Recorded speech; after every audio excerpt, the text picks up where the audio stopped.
So I was teaching at the Sir John Cass Art School in London, and a friend of mine was building a boat, and I thought, well, you know, if he can build a boat, I can build a boat. So three of us together started building three separate boats, and I found a place in the East End of London, a fiberglass hull, and had it delivered to this yard in London and started to build it. And took about 2 years to build it, something like that. Every night and every weekend, working away at it.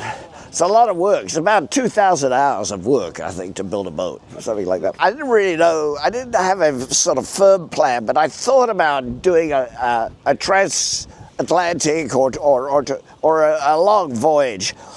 So I got married, and my wife said, well, why don't we go sail off in this boat? And so we had it in London initially, and we left from London down the Thames and then down the English Channel, and stopped in Poole Harbour and loaded up with some supplies and some equipment, and then we sailed off down the English Channel and across the Bay of Biscay, down the Spanish and Portuguese coast, and out to Madeira. We sailed across the Atlantic from the Canary Islands across to Barbados, and then from Barbados we made our way slowly up to the coast of Florida, and we stopped in Canaveral. So we landed in Port Canaveral with this boat, and I think I had, between my wife and I think we had about $10.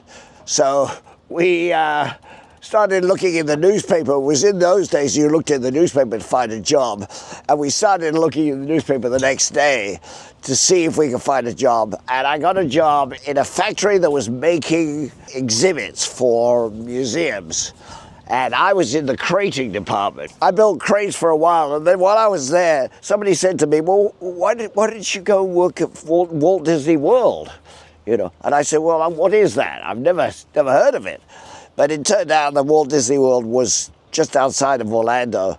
So I started working for Disney as a plastics specialist. And that was my day job, so to speak. But while I was doing that, I was always painting and sculpting, mostly painting, and hoping, looking around for how to make a living as an artist in the United States. All the time I was working at Disney, which I think would total probably about 5 or 6 years. I was working both to start with in Florida, then I worked in Japan, and eventually they moved me to Los Angeles, and that's where I've been all this time. And pretty soon after we got to Los Angeles, we found this house and we built a studio, and I've been living and working there ever since.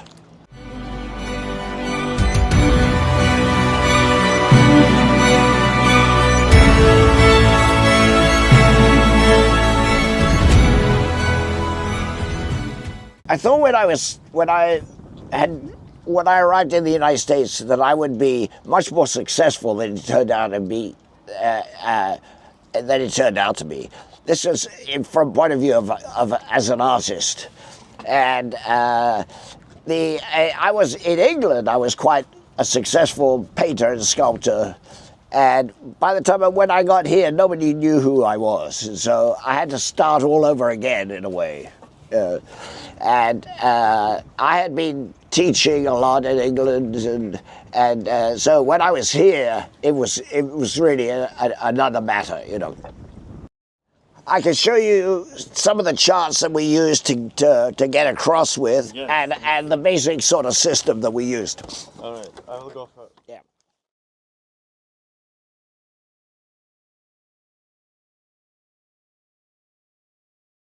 This happens to be Los Angeles here, and Catalina Island, yeah, and this is Anacapa Island. We're off here somewhere. So these charts all have little numbers on them, and the numbers are the depths in fathoms. It says on the chart what they are. But so these are 566 fathoms. That's over 1,000 meters in depth.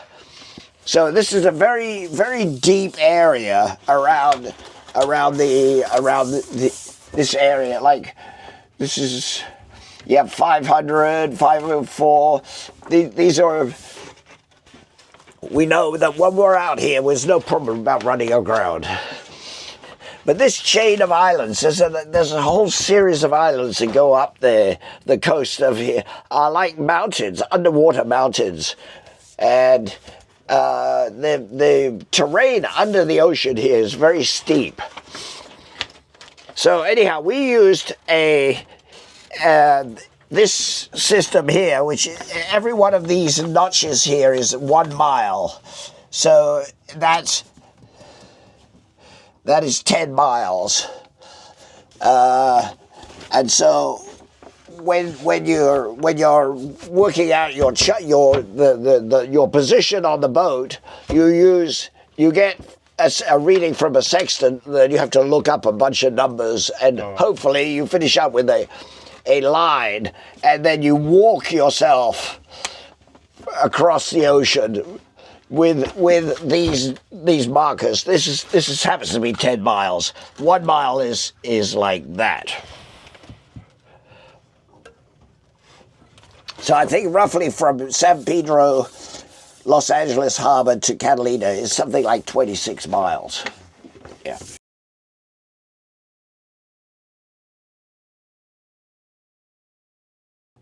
So one of the things that happened to me after we arrived in Los Angeles is I realized that I had a lot of charts on this boat that really I was never going to use again. There were parts of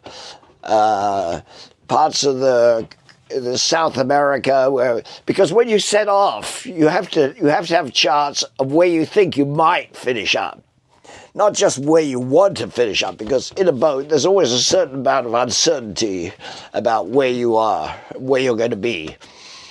So I realized that these charts were quite valuable and they're quite beautiful, and so I started to use them as part of my artwork.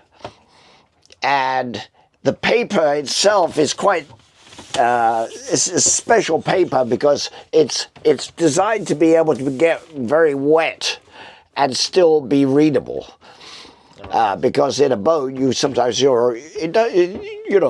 water around, there's splashing, and so I started to use the charts in my artwork, and tearing up pieces of them, gluing them down onto canvas, and using them as a way of sort of integrating the sailing and the drawing together. So it became a way for me to integrate both my painting and my sailing experience at the same time, and working with what I had here already in the studio and in the boat. And I found it to be a very satisfying sort of experience. At the same time, I was also working on drawings that were based on photographs that I'd taken off the boat. And so I would take some photographs while I was out sailing, photographs of the surface of the ocean, and then use those to make abstract, what became abstract drawings, but were basically the way I was using them as the way I make marks on the paper were based on the shapes of the water and the reflections in the water. So those became elements that I used in my artwork, and it was like sort of a coming home in a way for me. It was like where I'd taken all my interest in the ocean and used it in my artwork, and I really liked that process,